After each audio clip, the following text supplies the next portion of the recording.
Alors, ici, on continue sur la relativité restreinte.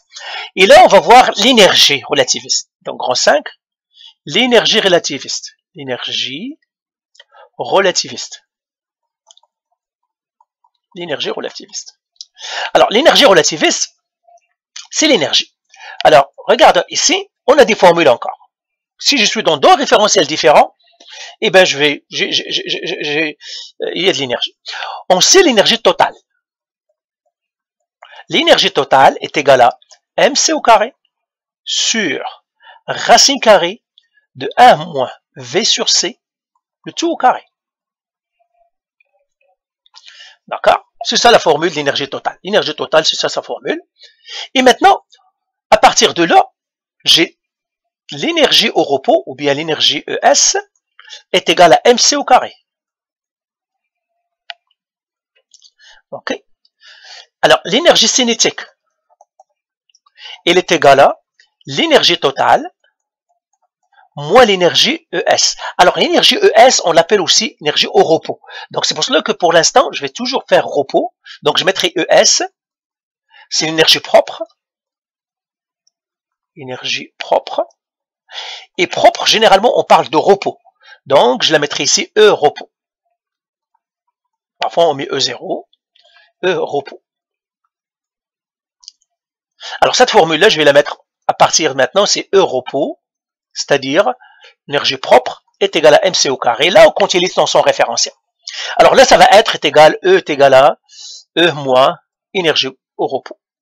Parce que c'est l'énergie totale. Ça, c'est l'énergie totale. Donc, ça fait être l'énergie cinétique, c'est l'énergie totale moins l'énergie au repos qu'elle avait au début. L'énergie potentielle, en quelque sorte. Ça, c'est l'énergie potentielle. Donc, voilà les formules que j'ai. Alors, celle-là, je vais... c'est-à-dire, maintenant, je vais effacer celle-là et mettre repos. Sinon, il y a beaucoup qui vont chialer. Mais en fait, c'est ça. Est égal à mc au carré. Et c'est là la fameuse formule de Einstein. E est égal à mc carré que vous connaissez. E est égal à mc au carré. Et bien, c'est ça. Quand tu es au repos, tu as une énergie. Là. Alors maintenant, on va faire quelques exercices. C'est ici que je dois le faire. Considère une masse au repos de 10 kg. Ah, donc il me donne le E énergie. Le M repos est égal à 10 kg. Quelle est l'énergie au repos? Ils veulent que je trouve E repos. Et l'énergie au repos, c'est quoi la formule? C'est mc au carré. Eh bien, il suffit que je fasse le calcul. M, c'est 10 kg. Le C, c'est 3 fois 10 à la 8 mètres par seconde, le tout au carré. Eh bien, si vous faites ce calcul-là, vous allez trouver 9.0 fois 10 à la 17 joules. C'est énorme. C'est beaucoup. 9 fois 10, donc l'énergie au repos ici, regardez, 10 kg, il a toute cette énergie-là, c'est beaucoup. 9.0 fois 10 à la 17 joules. Wow. Alors, deuxième question. Combien d'énergie pourrait être obtenue à partir de cette masse? C'est ça. Combien d'énergie pourrait être obtenue à partir de cette masse si elle était convertie en énergie? Eh bien, ça va être la même chose. D'accord, c'est 9.0 fois 10 à la 17 joules. C'est pour cela que dans la relativité restreinte ou même générale, la masse c'est de l'énergie. Il n'y a plus masse et énergie tout seul. La masse et l'énergie sont la même chose. Et comment on convertit la masse en énergie avec cette formule? On a toujours cette formule. E est égal à mc au carré. Si j'ai une masse, je peux calculer l'énergie qu'elle contient. Si j'ai une énergie, je peux savoir quelle masse il pourra me donner. OK? Et c'est ce qui se passe généralement. C'est ça. Pendant combien de temps pourrait-on faire fonctionner une ampoule de 23 watts avec cette quantité d'énergie? Alors, il nous donne 28, il nous demande de trouver le temps.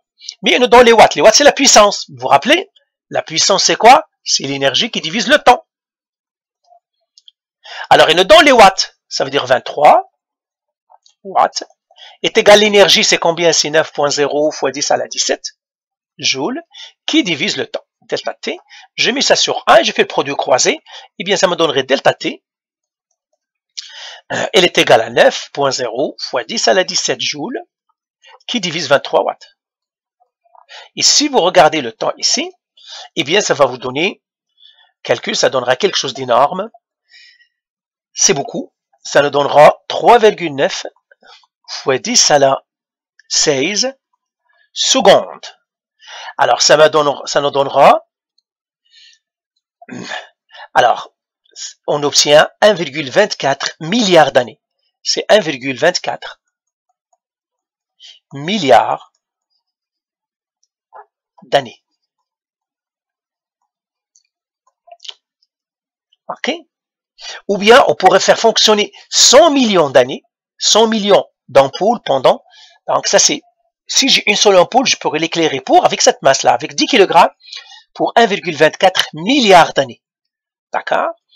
Et ben, je ne donnerai pas d'autre chose, mais tout simplement pour vous montrer que c'est une énergie énorme, énorme. C'est comme vous avez une lampe qui va rester, c'est beaucoup, c'est beaucoup. OK. D'autres exercices derniers que je vais faire. Alors, ils nous disent ici, considère une masse au repos encore, 10 kg. Donc, j'ai encore la masse est égale à 10 kg. C'est-à-dire la masse au repos.